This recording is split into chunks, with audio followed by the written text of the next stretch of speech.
175 people pardoned, majority of them drug lords, majority of them criminals, majority of them kidnappers, some of them murdered people. And so you ask yourself, who is next? Maybe a nene. Where are we headed as a nation? If we have to pardon kidnappers, if we have to pardon murderers, people who are on death rows, we are pardoned. For what? Why are we pardoning them? What is the rationale behind pardoning criminals, behind pardoning murderers? Somebody should explain to Nigerians, because something is really wrong. Welcome to the Diary of a Broken Man, where we dissect political, economic, and social issues concerning our country, Nigeria, and Africa as a whole. As usual, remember to touch the subscribe button, to like, to share, and to leave us a comment.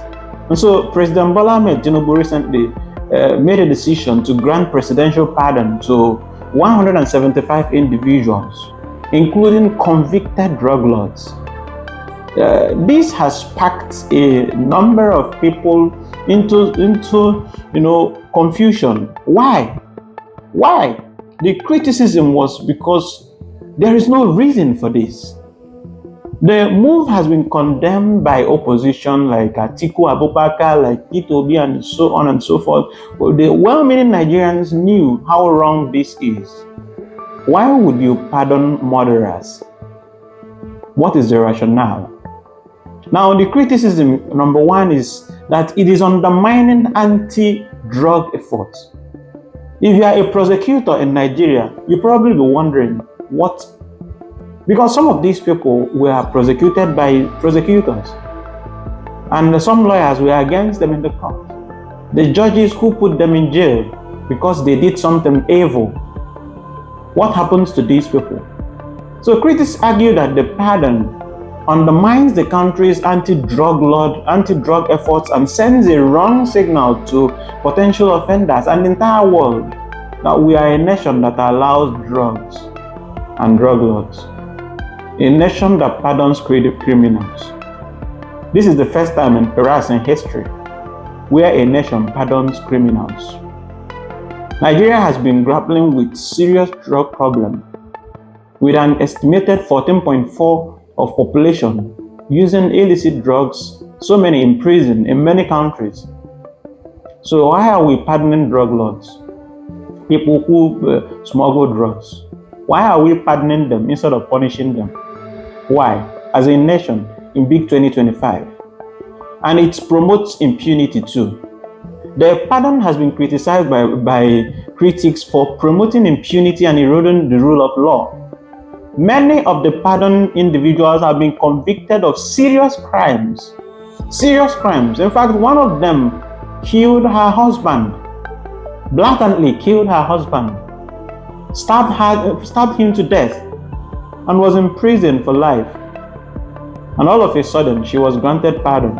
So now she walks free. A murderer walks free. Where does it happen? On what grounds are we pardoning murderers and the criminals in big 2025?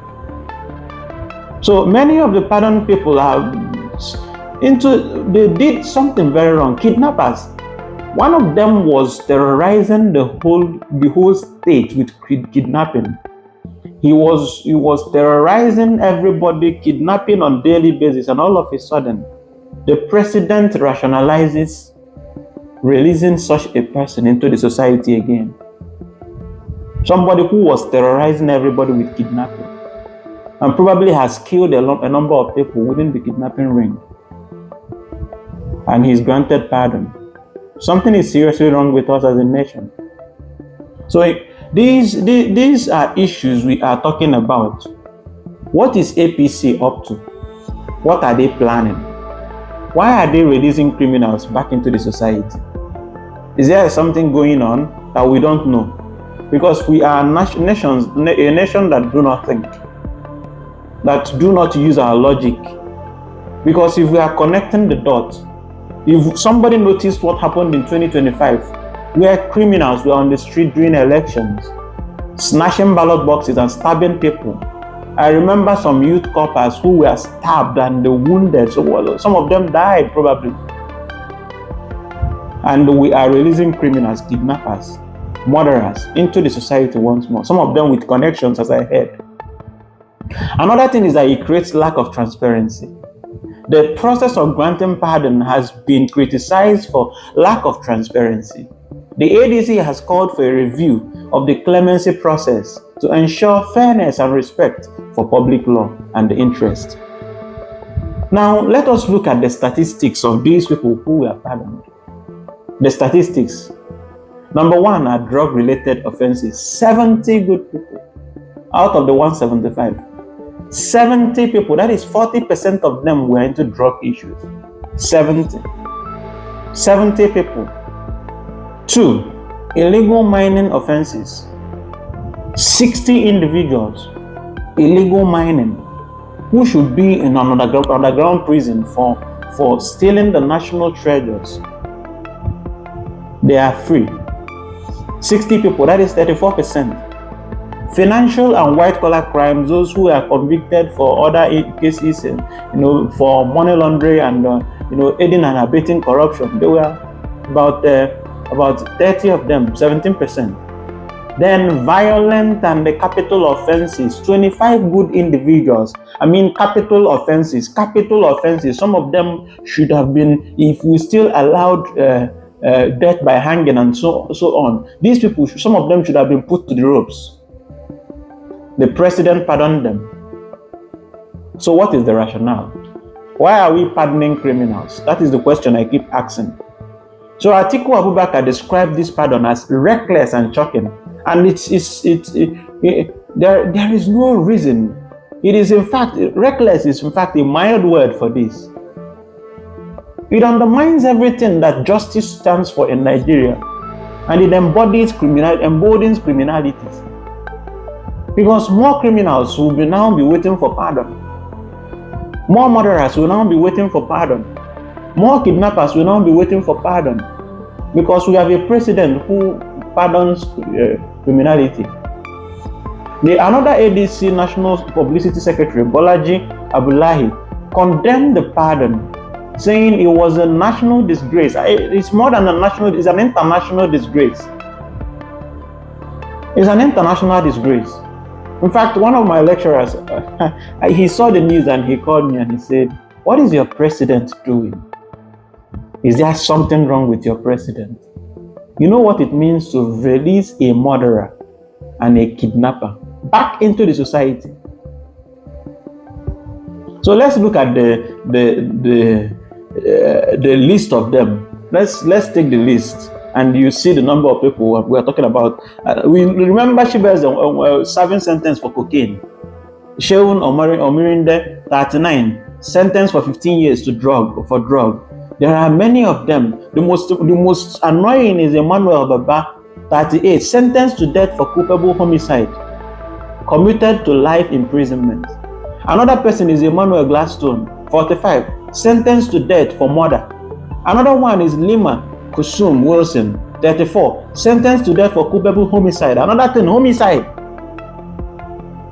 Moses Ayodele Olorofemi, 51, sentenced to death for culpable homicide. These are murderers. These are murderers that the president is releasing into the society or putting them from death row to. Why? People who should get bigger punishment for killing another individual. Abubakar Usman, sentenced to death and then he was changed to life imprisonment. Let's talk about kidnappers. Frank Azueko, 42, sentenced to 20 years for kidnapping, now reduced to 13 years. Why? Malam Ibrahim Sulaiman, 59, sentenced to death for armed robbery, reduced to 10 years. Let's not talk about illegal mining and then the posthumous and all sorts of things. What is wrong with us as a nation? What is wrong with us as a nation? Remember to hit the subscribe button. Join me in this discussion. Should this pardon of 175 criminals and drug lords have been averted? What was the procedure for this? Do you think it should have been done or should have been stopped? What is the Ministry of Justice doing about this? Why is the Senate quiet about this? Who allowed it? Who advised the president to do it? And why did the president act like that? Join me in the discussion. Remember to subscribe, to like, to share, to leave a comment, and I will see you on the next one.